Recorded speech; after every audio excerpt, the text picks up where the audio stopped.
Welcome to episode 6. Today we will be covering the Brabant Killers, and this is District Dark.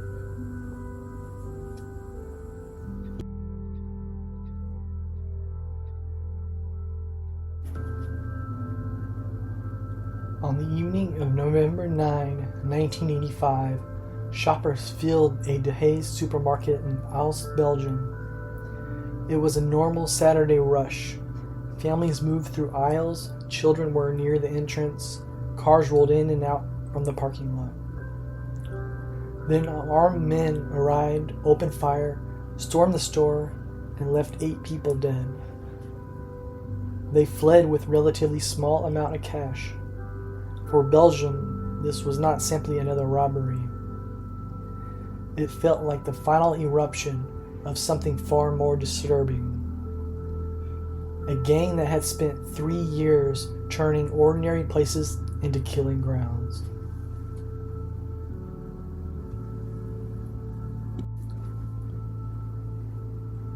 By then, the killers had already attacked gun shops, supermarkets, a restaurant, a taxi driver, a jewelry store, and civilians who happened to be in the wrong parking lot at the wrong time. From 1982 to 1985, they killed 28 people and wounded many more. Witnesses and investigators gradually came to describe a recurring core group, often referred to as the Giant, the Killer, and the Old Man. But even after decades of investigation, no court ever established who they were. And that is what makes this case so uniquely disturbing. It was not one bad night. It was not one botched robbery. It was a campaign of escalating violence spread over years, with pauses and returns, repeating methods and a level of cruelty that often made the stolen money look almost irrelevant.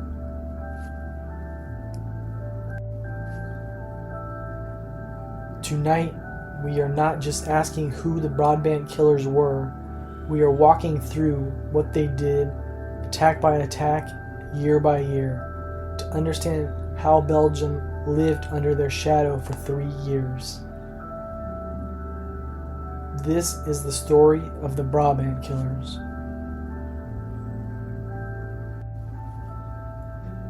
The first version of this story that many people hear is a simple one.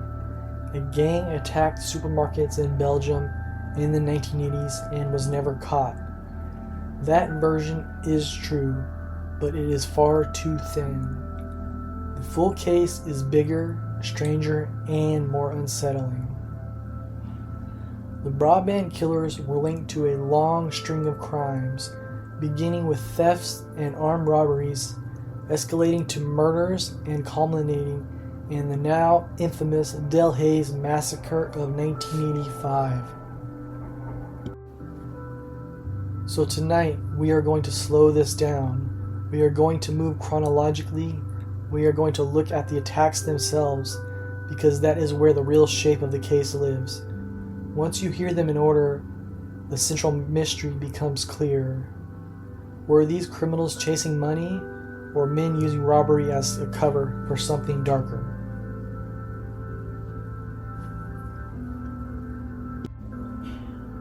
Even before the main wave killings, investigators later pointed to a December 31st, 1981 burglary at a gendarmerie barracks in Etterbeek, where automatic weapons, ammunition, and a car was stolen. This event is often included in broader timelines of the case because some of the stolen items were later alleged to have surfaced in circles connected to the later suspects. That does not make the 1981 burglary a solved starting point, but it helps explain why the case quickly grew beyond simple supermarket robbery theories. From the beginning, there were whispers of access, planning, and people operating with unusual confidence. The public story, though, really begins in 1982. On March 13, 1982, a 10-gauge shotgun was stolen from a store in Dinant. On paper, that looks small, a weapons theft, a sort of thing that might not register nationally on its own. But in hindsight, it mattered because later investigators and researchers kept coming back to the question of how the gang armed itself and how early its preparations may have begun.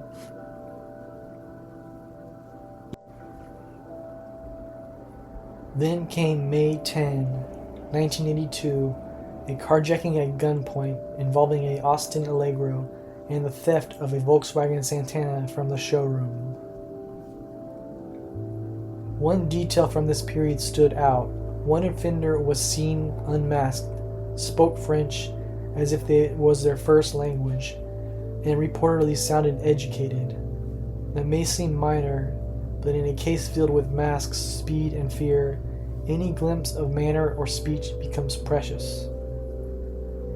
It suggested at least one of the men did not fit the stereotype of a chaotic street thug.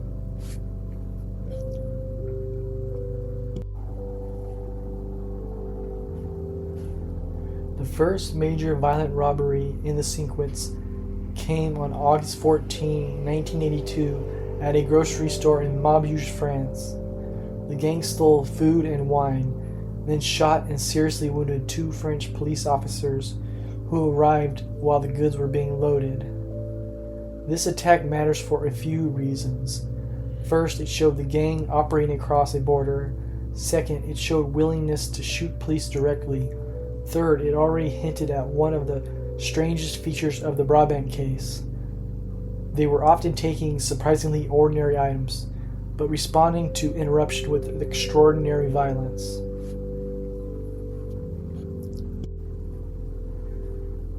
Then came the first attack that truly sounded like the work of a heavily armed gang.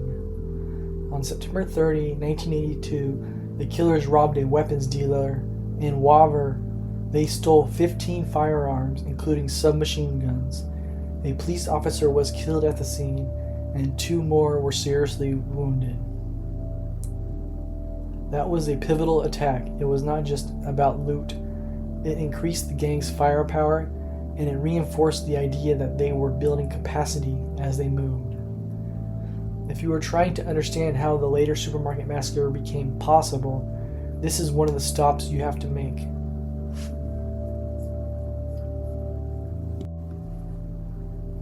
Late that year, on December 23, 1982, the gang robbed a restaurant in Beersel. They stole coffee and wine. The caretaker was tortured and killed. The attack is easy to glide over because later crimes were even more public, but it is one of the moments that shows how abnormal this case really was. Coffee and wine are not the kind of rewards that explain torture and murder in a normal robbery framework. The brutality was already outrunning the profit. So, by the end of 1982, a pattern was emerging: weapons theft, vehicle theft, cross-border movement, direct attacks on police, small or strange loot, and violence level that kept exceeding what the theft itself seemed to justify. If 1982 was the year the pattern formed, 1983 was the year it darkened.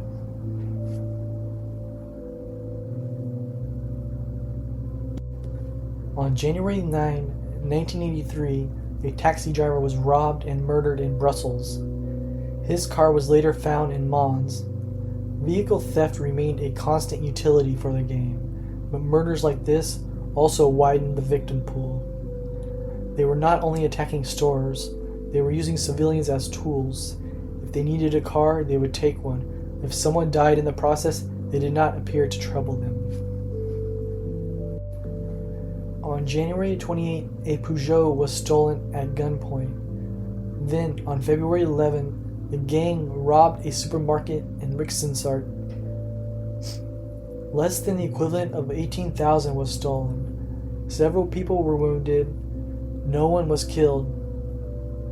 2 weeks later, on February 25th, they robbed another supermarket, this time in Ook, taking less than the equivalent of $16,000. Again, the amount was modest compared with the scale of the response they were willing to unleash.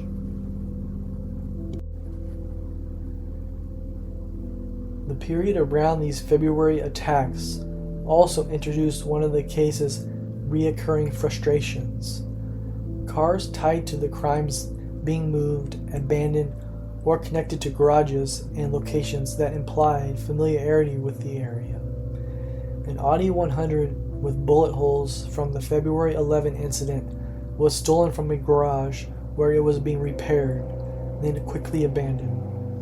A Saab Turbo used in the February 25 escape was later abandoned near a garage that had links to the earlier stolen vehicles and to an area that would matter again in 1985. Even at the time, these repetitions suggested that some members may have lived nearby or at least knew the terrain extremely well. Potentially crucial evidence from the Saab later disappeared, which only deepened the case's long-running aura of mishandled leads and institutional failure. Then, after a gap of several months, the crimes turned deadly again. On October 2nd, 1983, the gang attacked a restaurant in Oane. Nothing was stolen, the owner was killed. That detail is impossible to ignore. Nothing was stolen. This was not a profitable robbery gone wrong. It was killing attached to an attempted crime that yielded nothing. Cases like this are why theories of pure banditry never fully satisfy the public.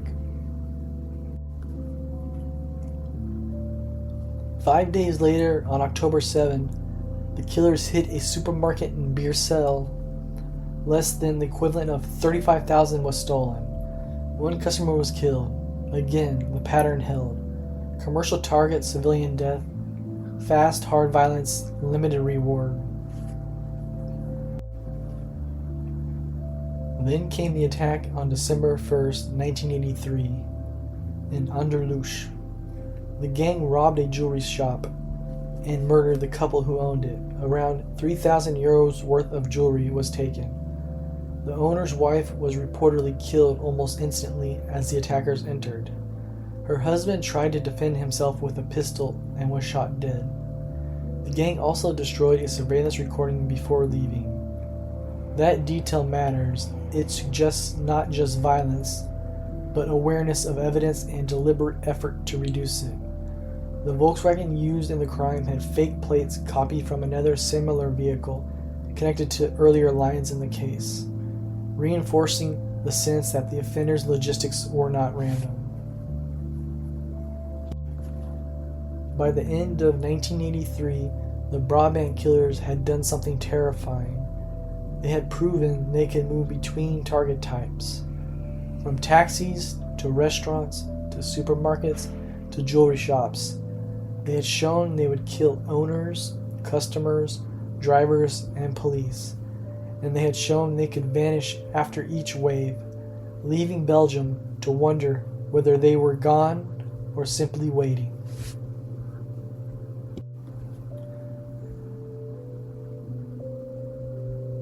After December 1983, the gang went quiet. For nearly 2 years, there was no confirmed continuation on the same scale. That silence is one of the strangest structural features of this entire case. Criminal gangs do not always operate steadily, but such a long pause forces the question: were members rested or unrelated manners? Were they regrouping? Did some supporting network collapse? Were they waiting for security to fade? Scrutiny. After December 1983, the gang went quiet. For nearly 2 years, there was no confirmed continuation on that same scale. The silence is one of the strangest structural features of the entire case. Criminal gangs do not always operate steadily, but such a long pause forces questions. Were members arrested on unrelated matters? Were they regrouping? Did some supporting network collapse? Were they waiting for scrutiny to fade? Or was the pause connected to a wider extremist and security-linked worlds that later theories would emphasize?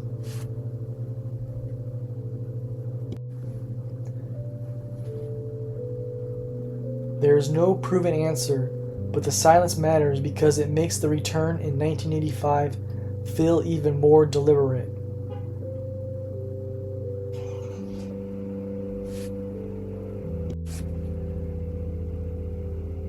And when they came back bigger.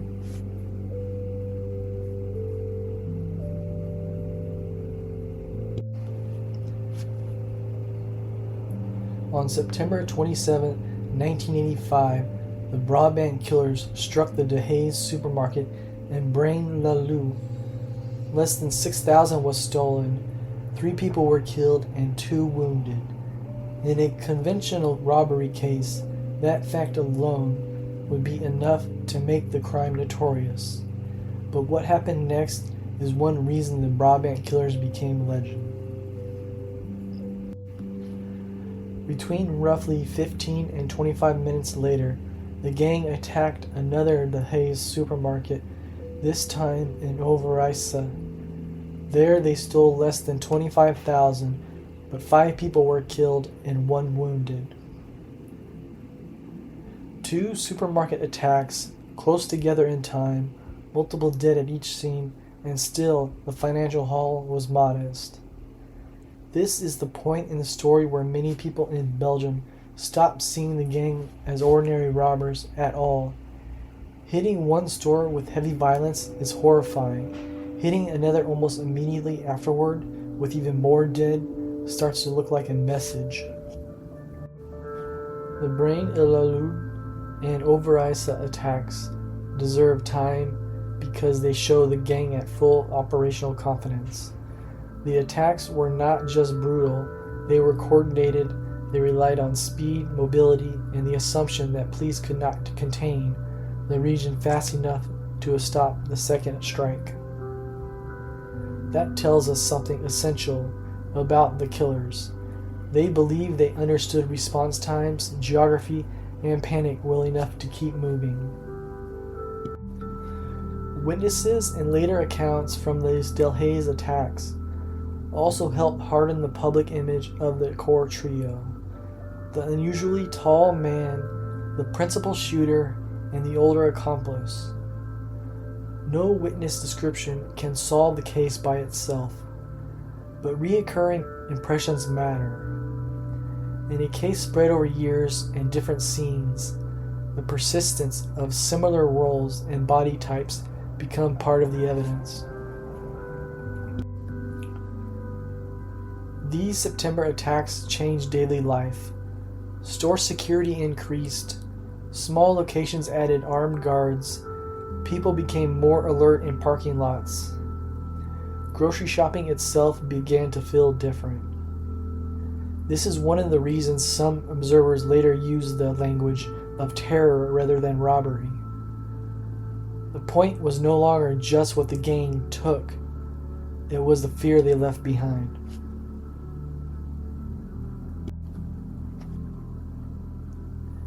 Then came November 9, 1985. By this point, Belgium knew the name, Belgium knew the pattern, and Belgium knew De Haes supermarkets were vulnerable.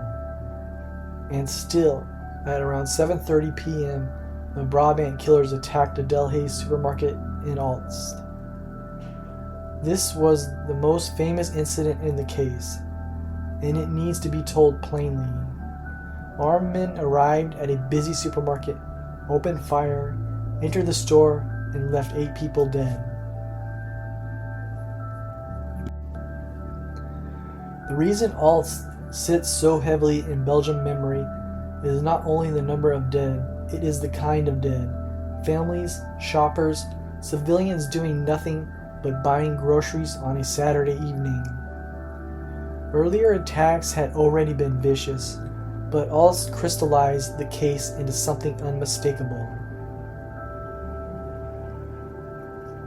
Whatever robbery element existed, the gang was clearly willing to massacre ordinary people in public view.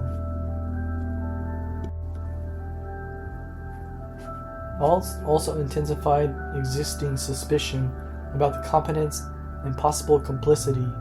Later summaries of the case note public anger over the fact that patrols reportedly passed the store regularly and nearby gendarmes did not stop the attackers. No official finding proved direct military or gendarmerie connection to the killers, but the sense that the state had failed even at the final and bloodiest moment became inseparable from the case itself. And then, after Alts, they were gone. No final communique, no public claim, no clean ending, just silence. That silence has lasted decades. When you lay the attacks out in order, several things become hard to ignore. First, the gang evolved. The early crimes involved thefts, carjackings, and armed robberies. But over time, the violence intensified, and the public scenes became more spectacular. By 1985, they were attacking supermarkets in ways that seemed designed to maximize shock. Second, the stolen amounts often look too small to explain the risk. Not always trivial, but often modest relative to the number of dead. That is one of the strongest factual reasons why theories of ulterior motive have survived for decades. If the killings had produced enormous loot, ordinary robbery would feel more sufficient. Instead, the numbers keep forcing the same question: why so much blood for so little money?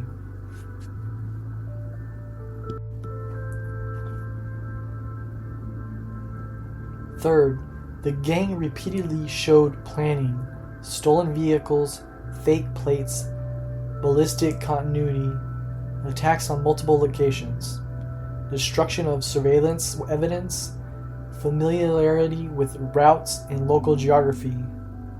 This was not a drunken spree, it was structured violence. Fourth, witness accounts, while imperfect, repeatedly supported the idea of a core team. That is why the label "the Giant," "the Killer," and "the Old Man" stuck. They were crude shorthand for consistency. In a case with so much confusion, consistency becomes important. The most basic theory is still the oldest one, that the Brabant Killers were extraordinarily violent robbers. This theory has one clear advantage. It fits the fact that there were really robberies. Cash was taken, goods were taken, vehicles and weapons were taken. But the weakness is obvious too. The violence often seemed wildly out of proportion to the reward.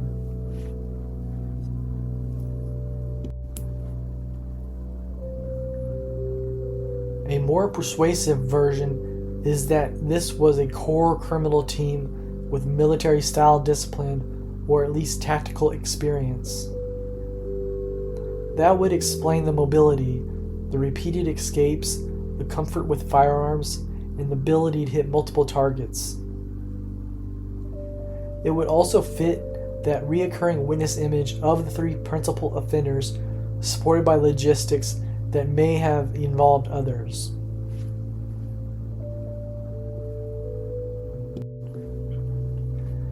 Then there are more disturbing theories. Former gendarmes, security-adjacent figures, far-right militants, or some hybrid left-wing organized and political terror. These theories endured not just because the case was unsolved, but because Belgium in the 1980s was already dealing with political violence and institutional anxiety. Later reporting has continued to note the suspicious long included shadowy establishment and the far-right links. even though no definitive court resolution ever proved those scenarios.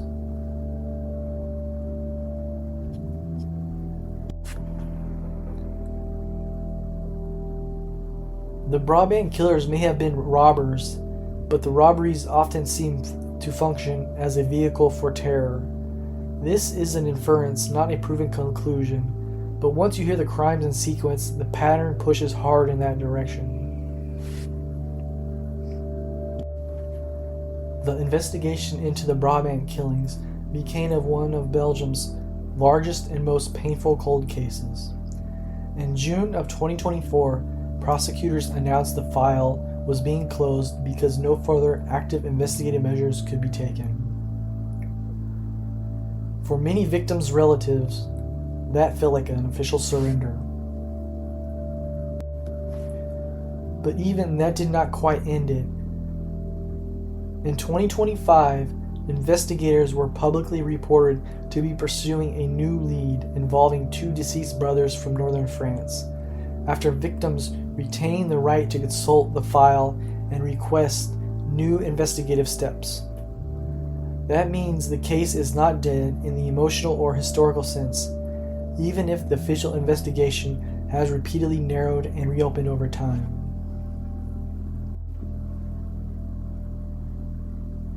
That continuing movement matters because the Brabant Killers case has never been only about the past.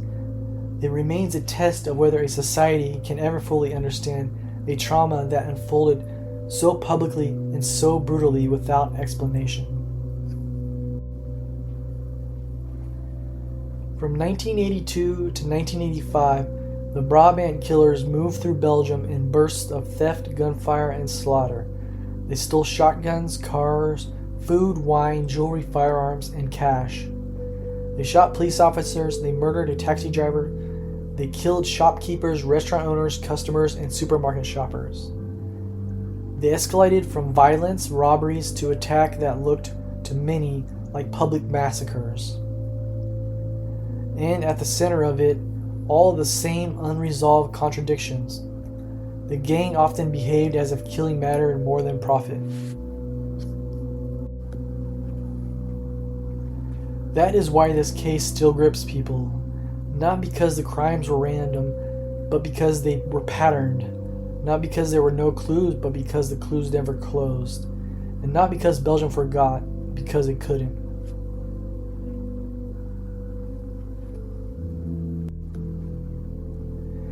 And when you hear about attacks in order, one after another, across 3 full years, the case becomes harder to reduce to a slogan. It is not just the supermarket killers. It is a long campaign of escalating violence that taught a country to be afraid of ordinary places. The gang disappeared after Alts. The questions didn't.